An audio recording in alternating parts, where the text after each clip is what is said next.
જાહેરાત થઈ ચૂકી છે અને ઉમેદવાર પણ ઘોષિત થઈ ગયા છે અને અત્યારે આપણે તમામ જે નરોડા વિધાનસભા ક્ષેત્રના જે ઉમેદવારો છે એ મોટી સંખ્યામાં નહીં પણ તો આજે રાઉન્ડમાં નીકળી ગયા છે અને જે રાઉન્ડ છે એ પણ ચાલુ થઈ ચૂક્યો છે. એક એક તમે જોઈ શકો છો કે લોકો દુકાનદારોને સાધતા હોય એવું પણ જો તમામ ઉમેદવારો કંધેથી કંધો અને સડક પર ઉતર્યા છે અને પબ્લિક શું જનસંપર્ક કરી રહ્યા છે.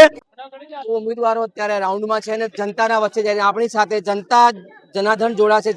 જેના ઘરે 5 વર્ષ આ ઉમેદવારો થકી કામ થવાનું છે. આ વખત કોર્પોરેશનના ચુનાવ છે, તમારી વચ્ચે હવે બીजेपीના કાર્યકર્તા અને નેતા અને यहाँ उम्मीदवारों तुम्हारे सामने तुमने आपको શું लागी रही? सनी भाई अच्छा मानस है, सब बहुत काम किया है, जो बोलो करते हैं, रोड काम किया है हाँ पूरा सब जो भी बोलते करते हैं काम की. આ વખત શું લાગે છે તમને? अच्छा है सनी भाई तो बहुत अच्छा है. भारतीय जनता पार्टी बहुत अच्छी है, भाजपा का बहुत अच्छे है. सनी भाई तो यहाँ से हो? हाँ कुबेर. क्या नाम आपका? नरेश भाई. नरेश भाई. हाँ. कौन सा वार्ड आपका? ये तानू पहले 86 था, अभी 93 है.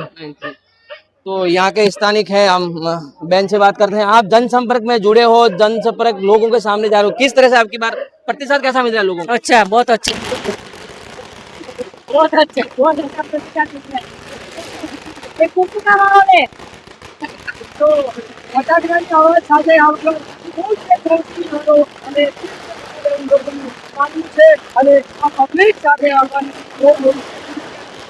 લોકોએ ફટાકડા રોડ પર ફોડી અને આ વખત પોતાની જય ઘોષણા નારા સાથે અમને આશા છે કે આ વખતે અમે મોટી સંખ્યામાં અહીંયા સરદારનગર અને કુબેરનગરના 4 કોર્પોરેટરને જીતાડીને મોકલીશું.